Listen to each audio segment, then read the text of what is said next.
Hi everyone, Stjepan here. In today's video I'm going to show you the round 8 game from the first Croatian league in which I faced Grandmaster Ognjen Jovanic. I think he's about my age, a very strong player obviously, and I was preparing for a long time for this game. Couldn't decide what to do, had no idea what he was going to play. There were a couple of options regardless of what I chose. In the end, I went for the blunder. And what you're about to see, if someone told it to me, I wouldn't believe it. Okay. Anyway. He played knight f6, bishop f4, e6, e3, c5, c3, very normal. Knight c6, again, very normal. Knight to d2, d5. We have one of the main starting positions in the London. Knight to f3, and here he played bishop to e7. Now this I never played against. I think it's definitely more passive than bishop to d6, because you simply don't challenge white's good bishop on f4, and well, I would guess it's an attempt to get out of theory. So I played knight e5 straight away. I can go bishop to d3. I actually knew what to do against this, it's just that I've never played against it. So knight e5 is the most active. And in this position, knight takes e5 can be played, which he did, which slightly surprised me because now I get to play d5. And after knight d7, we get this typical position in which this pawn is making it much harder to defend the black king, because there is no knight on f6. And very often sacrifices on h7 are going to work, and well, it becomes scary for black. Now, the fact that black hasn't castled yet makes things easier, of course. That being said, it's not... Castling queenside isn't a viable option either, I would say, because as soon as black castles queenside, then I get to play b4 and open up the b file at least. Or if he pushes c4, then I think I have an even easier game. So, after about 3 seconds thought, I got an idea here, which I knew from similar positions, and I thought it was from this exact position, and my idea blunders a piece. Okay, I can play a normal move. I can play bishop d3, of course. Bishop d3 has to be a good move. I can also go knight to f3. But I lost a piece in one move. And that's not the unbelievable part. I played queen g4, and then I saw it, and I wanted to pretend like nothing was happening. I wanted to remain calm. Maybe he doesn't see it, which he's a grandmaster, so he's going to see it. But I started feeling sick. What can you do? Okay, so I lost a piece, and he thought for about 10-15 minutes. I'm guessing he was checking whether he really is winning a piece or if it's some trap. And while he was thinking, I was thinking about how am I going to complicate the position after I give up my bishop on f4. So why do I lose a piece, first of all? Well, black plays pawn to g5. And if I play bishop to g3, then he plays h5. Once I move my queen, wherever I move my queen, doesn't matter, he plays h4. And it's queen g4 is such a simple blunder, which if someone asked me before playing queen g4, what would be the problem after queen g4, I would say, oh, white loses the bishop on f4. And he would say, yeah, correct. I just played queen g4 without thinking, and lost a piece. So after g5, I decided to fight. Now comes the unbelievable part. Well, what do I have for the piece? I don't have much, but at least I'm going to keep my pawn on e5 and slightly dislodge his pieces. Okay, so I took on g5. If he wants to win a piece, he has to take. And I played f4. Now, the bishop should probably drop back to e7. He played bishop to h6, which prevents queen to g7. If he plays bishop e7, then I always have this option, of course, getting another pawn. And now maybe I actually have enough for the piece.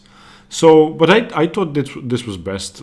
Probably has enough time to play knight b6, bishop d7, queen c7, castles queenside, and just try to play rook h8. But in the game he played bishop h6, and now I started feeling sort of confident. Okay, I'm a piece down, but I'm not going to give up. I want to play the game, and I'm going to try to win. I mean, obviously against the Grandmaster, you could say it's disrespectful, but I don't think it is in this position because I have a lot of activity. And his bishop on h6, well, neither of these bishops is really an extra piece for the moment. They're just sitting there. Okay, I castled queenside, he played queen e7, and here I played bishop to d3. I couldn't really decide what to do. I don't really want to play bishop to d3 because I don't really want to be attacking the h7 pawn or anything like that. But I wanted to give myself different options. Options like f5, options like bishop h7, options like queen h5, options like bishop to g6, maybe even getting my bishop to c2 and playing bishop to a4 later on. So I played bishop to d3. And in this position, he surprised me and actually gave me... after his next move, I thought I had a chance. Let's put it like that. Okay, he played knight b6. He should have played knight b6, excuse me. After which I can take on h7, for example. And if rook h7 cannot be taken because I can win the rook. But he can just play f5. I can play queen h5 check, maybe king d8. After knight b6, if I don't do anything, then as I said, he's just going to develop and castle. But in the game he played pawn to b6, and remember my last move was bishop d3. Now I moved my bishop again.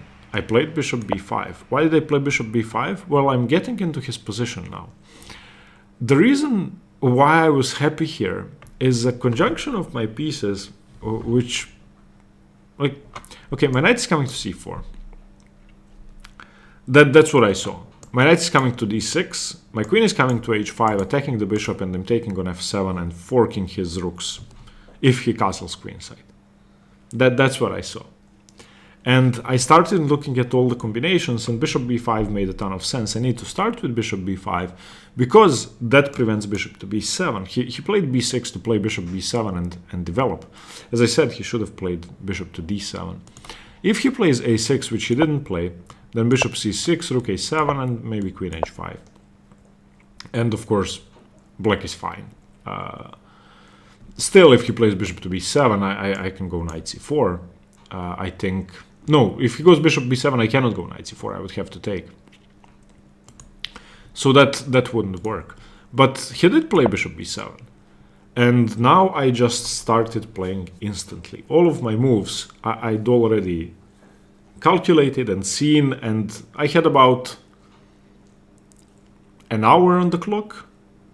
After losing the piece from the opening, which I've spent no time on, I just played quickly, wanted to complicate the position and make him think.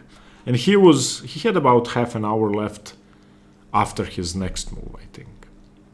After knight c4, he started thinking. I think he missed it. I think he expected bishop d7 first and then knight c4.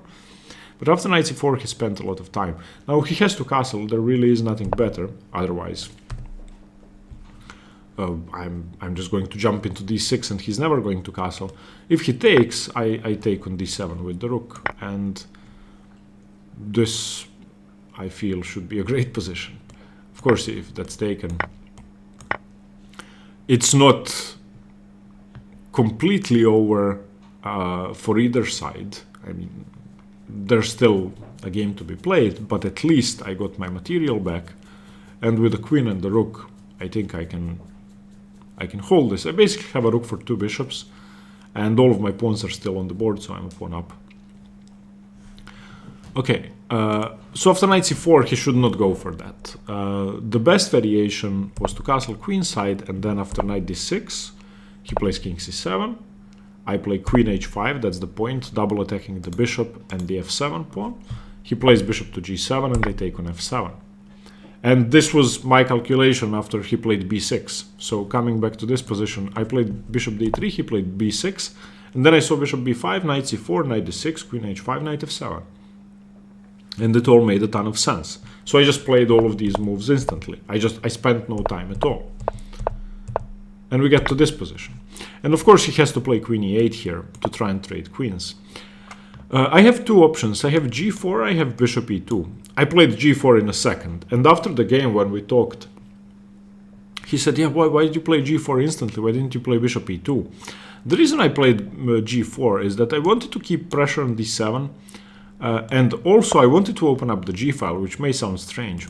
If I go bishop e2, rook e8, knight takes, queen takes, bishop takes, then rook h8, bishop f7 attacks the pawn, he has to play knight f8, and I can go g4. This way the g-file remains closed. I didn't think about all of this in detail. I was too excited to think, to be honest. And after g4 I just saw that if the g-file opens, which it did, rook b8, knight takes, queen takes, g takes, what I can do is go rook h g1, and then after the bishop moves, I can just double up my rooks. And if I can control his rook, then there is no way my pieces are not better than his. Okay, after bishop h6, I first started with king to c2. I just don't want to allow any tricks with knight takes, pawn takes, and then bishop takes, and I lose a rook.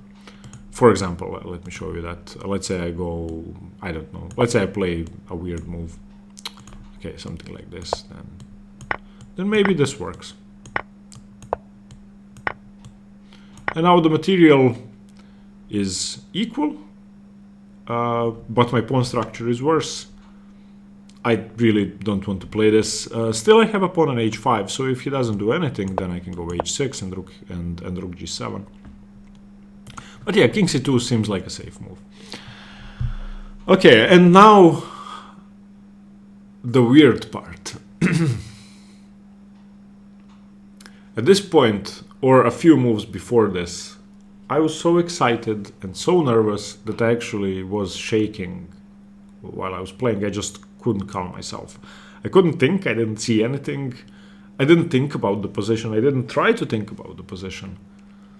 I was so excited that I wasn't gonna lose against the Grandmaster after blundering a piece on move, what, 7, 8?